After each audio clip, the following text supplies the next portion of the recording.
এর শুধু দুটি দিকই হতে পারে। আল্লাহ লেখেন অর্থ স্বয়ং আল্লাহ লেখেন। আপনার এই প্রশ্নটা একদম অহেতুক, কেননা ইসলাম সম্পর্কে আপনার রজনীশ ওশোর মতো জমিনে আসছেন এই গ্রন্থ লিখতে। নমস্কার স্যার, আমার নাম অঙ্কুর ফার্নেস, আমি পেশা ইঞ্জিনিয়ার। যেমনটা আপনি বিজ্ঞানসম্মত যুক্তি দেন, যে আপনি বিজ্ঞানসম্মত দৃষ্টান্ত দেন, আপনার উত্তরে আপনি উত্তর দিচ্ছেন বিজ্ঞান মতে, দৃষ্টান্ত দিয়ে অর্থ বিজ্ঞান মতে আপনি প্রমাণ করেন। আমি এই প্রশ্ন করতে চাই, যেমন আপনি বলছেন যে 4খানা গ্রন্থ বা বলেন তো কোরআন আল্লাহ লিখেছেন, তো এর শুধু দুটি দিকই হতে পারে। আল্লাহ লেখেন অর্থ স্বয়ং আল্লাহ লেখেন, ঠিক। হয়তো আল্লাহ রজনীশ ওশোর মতো জমিনে আসছেন এই গ্রন্থ লিখতে, কিংবা তিনি স্বর্গ হতে কাউকে পাঠিয়ে থাকবেন, নিজে লিখে স্বর্গে বসে লিখে কাউকে পাঠিয়ে থাকবেন। আপনি কি বলতে পারেন উভয়ের মধ্যে কোনটি সঠিক হবে? দাঁড়ান দাঁড়ান, একজন হিন্দু ব্যক্তি ডক্টর জাকির নাইককে খুবই কঠিন একটি প্রশ্ন করলেন। তো চলুন ডক্টর জাকির নাইককে সেই হিন্দু ভাইটি কি প্রশ্ন করলেন আজকের ভিডিওটিতে আমরা দেখে আসি। তো সম্পূর্ণ ভিডিওটি দেখতে থাকুন। হিসেবে একটা প্রশ্ন করলেন যে যদি এটা আল্লাহর কিতাব হয়, আল্লাহ তার লেখক হন, যদি লেখেন, তা আল্লাহ কি নিজে পৃথিবীতে এসে লিখেছিলেন না স্বর্গ থেকে লিখে পাঠিয়েছেন? আপনার এই প্রশ্নটা একদম অহেতুক, কেননা ইসলাম সম্পর্কে আপনার পূর্ণ জ্ঞান নেই। যখন আমরা বলি যে এটা আল্লাহর কিতাব, কিতাব বলছি, তো কিতাবের দুটো মানে আছে আরবিতে।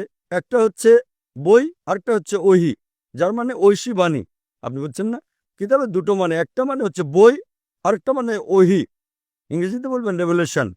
তো আমি যখন বলি কিতাব, তা ওহিরূপে এসে কিতাব হয়েছে। এজন্য আমরা বলি, যখন আমরা বলছি যে 4খানা কিতাবে আমাদের বিশ্বাস আছে, তাওরাত, জবুর, ইনজিল আর কোরআন। তাওরাত হচ্ছে সেই কিতাব যা আল্লাহ তাআলা নাজিল করেন মুসা আলাইহিস সালামের প্রতি, মানে ওহির মাধ্যমে। আমরা বিশ্বাস করি ঐশী বাণীতে। সুতরাং আল্লাহ ওহির মাধ্যমে নাজিল করেন তার পয়গম্বরগণের প্রতি। আল্লাহ তাআলা কিতাব লিখতে তার নিজের আসার কোনো প্রয়োজন নেই। আল্লাহ তাআলা কি করেন? আল্লাহ তাআলা মানুষের মধ্য থেকে একজনকে বাছাই করে নেন আর তার সাথে এক উচ্চ পর্যায়ে যোগাযোগ করেন। আপনি বুঝছেন তো?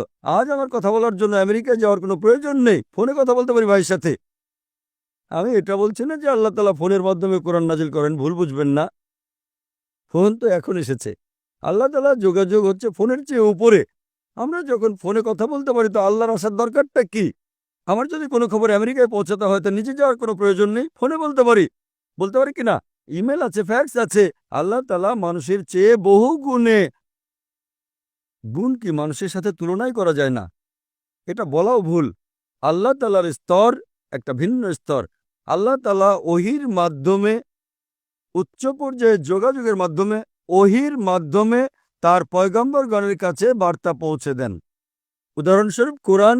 কোরআন কিভাবে কিতাব রূপে আসে? আল্লাহ তাআলা ওহির মাধ্যমে নাজিল করেন মুহাম্মদ সাল্লাল্লাহু আলাইহি ওয়াসাল্লামের কাছে, আর তিনি তা পুনরাবৃত্তি করেন যখন তিনি পড়তেন। কেননা আল্লাহর রাসূল, শেষ রাসূল মুহাম্মদ সাল্লাল্লাহু আলাইহি ওয়াসাল্লাম নিরক্ষর ছিলেন, না লিখতে পারতেন না পড়তে পারতেন। তিনি ডাকতেন তার সাহাবাগণকে, এসো লেখো ইকরা, লেখো ইকরা, তো লিখতেন। পড়ো বিসমিল্লাহির রহমানির রহিম, পড়ো বিসমিল্লাহির রহমানির রহিম।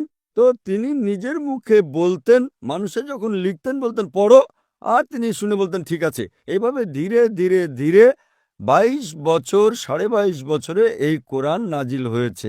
একসাথে লেখা, স্বর্গ থেকে পাঠানো বা কুদরতির মাধ্যমে লেখা এটা হয়নি। প্রশ্নোত্তর পর্ব কেউ আল্লাহ রাসূলকে জিজ্ঞেস করে যে, উদাহরণস্বরূপ সূরা বাকারা সূরা নম্বর 2 আয়াত নম্বর 219, তারা যখন মদ সম্পর্কে জিজ্ঞেস করে, তো উপর থেকে ওহী আসে। তারা যখন জিজ্ঞেস করে মদ সম্পর্কে, বলে দাও যে মদে ক্ষতি আছে, লাভও আছে, ক্ষতি লাভের চেয়ে বেশি। প্রশ্নোত্তর। এইভাবে ধীরে ধীরে ধীরে 22.5 বছরে কোরআন নাজিল হয়। যখনই নাজিল হতো, তিনি তার সাথীদের, সাহাবাদের বলতেন এবং তারা লিখতেন, তিনি শুনতেন, ঠিক আছে। এইভাবে 23 বছরে আস্তে আস্তে। লেখককে বলি হিন্দিতে, তার চেয়ে ভালো আরবিতে আমরা বলি যে এটা আল্লাহর কালাম, মানে তিনি নিজে লেখেননি, তিনি অথার। আপনি বুঝছেন তো? অথার মানে তিনি উদ্ভাবক, কোরআন তার মাধ্যমে উদ্ভাবন হয়। তার মানে এই না যে তিনি নিজে লিখেছেন কলম দিয়ে। তিনি অথার, মানে এই গ্রন্থ কোরআন, এটা ঐশী বাণী পাঠান আল্লাহ সুবহানাহু ওয়া তাআলা তার পয়গম্বরদের কাছে, তারপর বইয়ে পরিণত হয়। আশা করি উত্তরটা পেয়েছেন।